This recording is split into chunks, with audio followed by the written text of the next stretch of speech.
Hello everyone and welcome back to the channel. Breaking news, President Biden has dropped out of the presidential race. Vice President Kamala Harris taking his place, vying for the Democratic nomination. This is unprecedented territory that we're going into. This is historic. This has never happened in the history of the country. During LBJ's term, he realized that he didn't want to go for a second term and then just didn't run for the nomination altogether. But there's never been a time in history where the Democratic candidate, or any candidate for that matter, gets the nomination and then drops out before the election. So this is just historic, unprecedented. Though this past month has been very historic, so it's interesting to see how this is all playing out in real time. We're witnessing history here, folks. So looking at the polling, President Biden was so he was in the red. Trump obviously up 3 in the RCP average, and we know by 2016 and 2020 that these polls overestimate Democrats significantly, and so Trump being up 3, probably more actually. So this was just a blaring red flag for President Biden that he really needed to step out of this race. And sure, some polls show President Biden up a few or maybe even tied, but most, again, as you can see, all this red here shows Trump winning. Trump has had a fantastic month, obviously, with the assassination attempt. Any assassination attempt,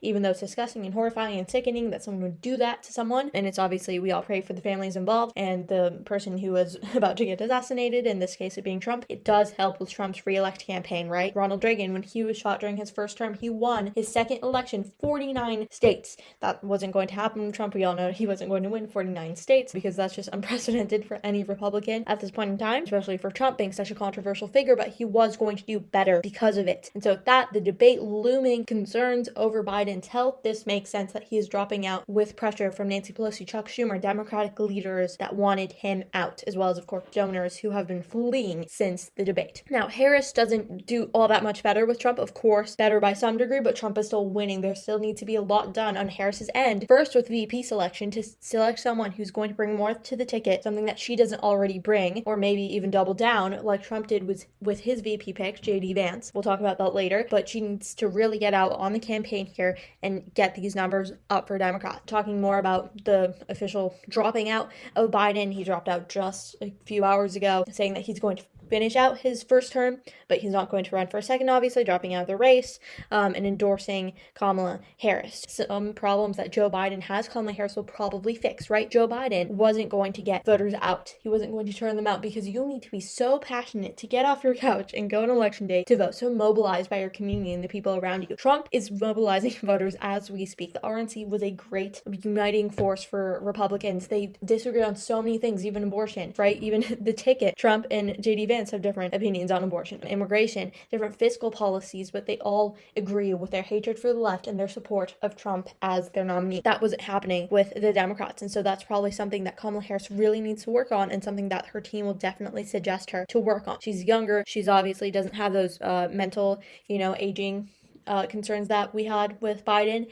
and she's also better on some issues like the Gaza issue, right? She appeals more to those young voters, and she's able to do more on that front. Now, going over the logistics of what this means for the Democrats and their campaign. So Kamala's obviously taking his place. She's already announced that she wants to run. She's received his endorsement. She's received the endorsement of Bill and Hillary Clinton, which is interesting to say the least.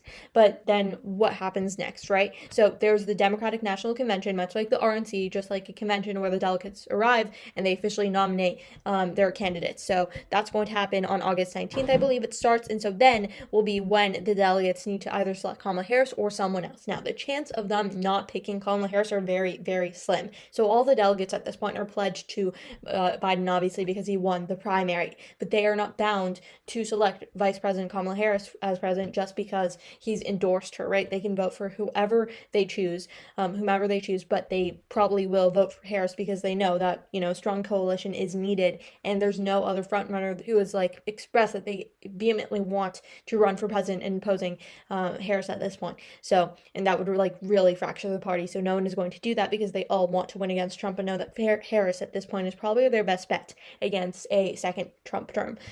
So they're all probably going to pledge to support her, and then her vice president is still unknown, obviously. It's just been a few short hours since Biden has even dropped out of the race, never mind Kamala saying that she's going to run and then picking a VP, but those conversations are definitely happening behind doors, and we're going to talk about that later on. But she's obviously going to win the delegates. This isn't going to be hard. I don't foresee any controversy happening with another Democrat fighting against her, and I think all Democratic Party officials, Nancy Pelosi, Chuck Schumer, Hakeem Jeffries, and donors realize that if they were to push over Kamala Harris for someone else, that would really alienate a lot of voters like the Black community and women who see her as the stepping stone that even got Joe Biden into the White House. She's a liaison to those communities, and so pushing her over for, say, Gavin Newsom, a white man, wouldn't look good on their end. And so I think they're all going to realize that they need to go behind her, and she'll be the one that gets all the delegates. I don't think that's going to be too much of a hard thing to get past on her end. So looking at who her vice president could possibly be, this is going to be pretty interesting to look at. So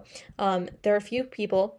Governor Gavin Newsom, I don't think it's going to be him, because he is just, we all see it. He is so intensely yearning for the presidency. He wants the presidency so bad it's obvious that he's not going to want to be someone's second pick. He doesn't want that role, especially to Kamala Harris. He doesn't see himself working under her. They're both also from California. That wouldn't do any justice to reaching out to the country more broadly, so that would be a bad pick. Now, there are a couple other options, like Colorado Governor Jared Polis. Certainly Colorado is a blue state through and through. There's no chance that Democrats don't win it this time around, even though Biden's been worse for it. They obviously won it up 14 in the 2020 election, as we see here, but recently some other states that they also won pretty darn well, like New Hampshire, again, a state that they won up, New Mexico, and then New Hampshire, and then Virginia. All these states that they won that are likely or lean blue states, these are ones that are coming into play here when it was Biden versus Trump, a rematch. So now that Kamala Harris is into play, these states might be more blue than they were previously with Biden on the ticket now, with his declining age and everything. But I don't think that Colorado is necessarily a state that they need to vie for Democrats at this point. North Carolina Governor Roy Cooper, I actually think that he would be a pretty good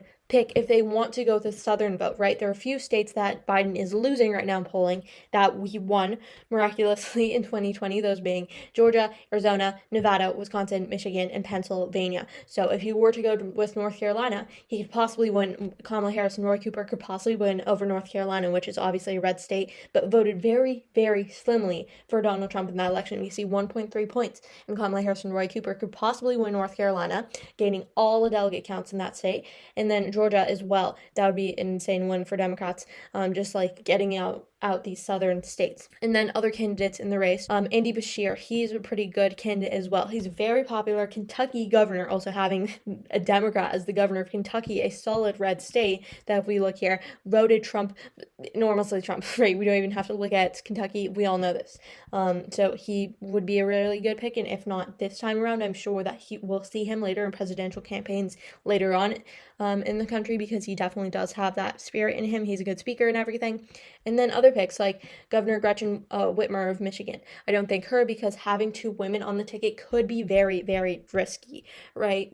Just the radicalness of that would be insane. I don't think the country is ready for that yet, though that would also be an interesting pick, because just doubling down would really, really mobilize the base. So if they want to do it, it would be a double or nothing race. They could either just go all out and mobilize voters and get young people out. Just seeing two women on the ticket, people just wanting to make history, right? In 2008 with Barack Obama, a vote for Barack Obama would be making history as the first African-American president in history. So that would be insane, to then have two women on the ticket, both as vice president and as president. That would be unprecedented.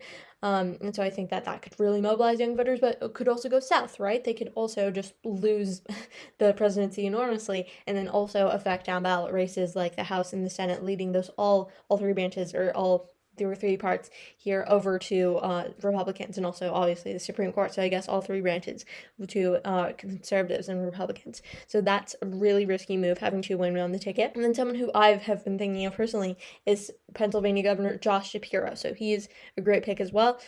He's Jewish. He gets that base, which Kamala already kind of gets because her husband is Jewish. And then he is from Pennsylvania, obviously. Pennsylvania is a swing state that in the Trump v. Biden matchup, Trump was winning. All these states I mentioned previously, Trump was winning. That's why Biden needed to drop out. But Pennsylvania, that also goes into Michigan and Wisconsin, all these based in the Rust Belt, workers who work in manufacturing jobs that are usually left overseas, but that Biden and Kamala and other presidents all have been trying to get back in the U.S. So getting Josh Shapiro could definitely help them win Pennsylvania, win Michigan, win Wisconsin, which just these three, and then the rest of the likely lean solid blue states, as we see here, the ones not with red here and also not Nevada, but the rest of these states, if they win those with these three, they're going to win. The electoral map wins out in their favor. So that would be a great pick as well. And then some other people, I don't think it's going to be Raphael Warnock, because I think just looking at the demographics of who it needs to be, I think it should be a white male. As weird as that is, identity politics is a very messy thing, so not to get into that, but I think that having two people of color on the ticket would also be risky. Though again, it could be like Gretchen Whitmer, it could really, really mobilize the black vote. To have two African Americans in the White House would be, again, insane and a great step, move forward in progress. And then Governor Wes Moore, again, he's a black man, same thing goes here, but he's also very popular. I'm sure we'll see him in future presidential elections as well. And then the rest of these people, I don't think Pete Buttigieg, that would be a very bad pick in my opinion. He's not popular. He's not too well known on the national stage. Of course, he ran in 2019 for the Democratic nomination, but we all know that that obviously wasn't successful. He also hasn't been too much of a successful or, interesting transportation secretary.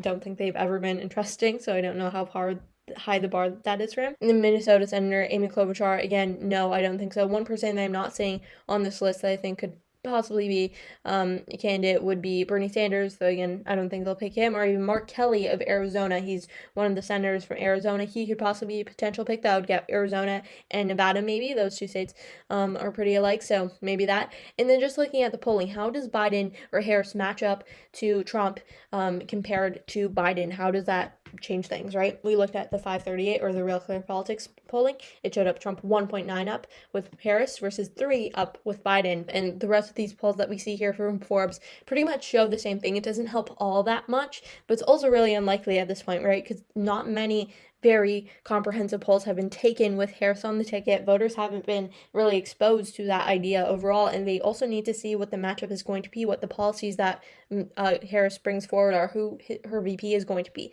The VP pick is very, very important. My top 3 picks at this point are probably going to be Roy Cooper, Josh Shapiro, and Mike Kelly at this point, or Mark Kelly. I think those 3 are very good picks for Harris at this point, and those would do her great service in moving up to the White House probably. A lot of these polls, as you can see here, kind of show it inconclusive, or it just slightly helps, or it doesn't even help that much, or it's just in the margin of error, which was the case with Biden and Trump as well, but just worse off with Biden. So Harris being on the ticket, the top of the ticket, instead of Biden definitely does help. Now Democrats have more of a chance, and they also just need to really get out. She's always had some likability problems. Maybe that comes with being a woman, or maybe it's just her. I don't know, but obviously her going off on tangents about Venn diagrams, coconuts, and buses doesn't help, right? She needs to stay focused, needs to be the person she was on stage in 2019, and also really win this election. She's had a particular history of pretty shaky elections. In her attorney general election, she barely won that race. It was a very slim margin, and so she needs to really work hard to get this for Democrats. Otherwise, it's going to be 4 years of Trump, and if he does well in that term, then another 4 or 8 years of JD Vance. So she needs to work on this, and Democrats really need to get together and coalesce, and hopefully the Democratic National Convention can be that for them. They can really just have that unifying spirit that the Republicans had during their convention. So we'll have to look forward for more updates. This has been the channel, and please subscribe and like for more videos like this, and thank you for watching.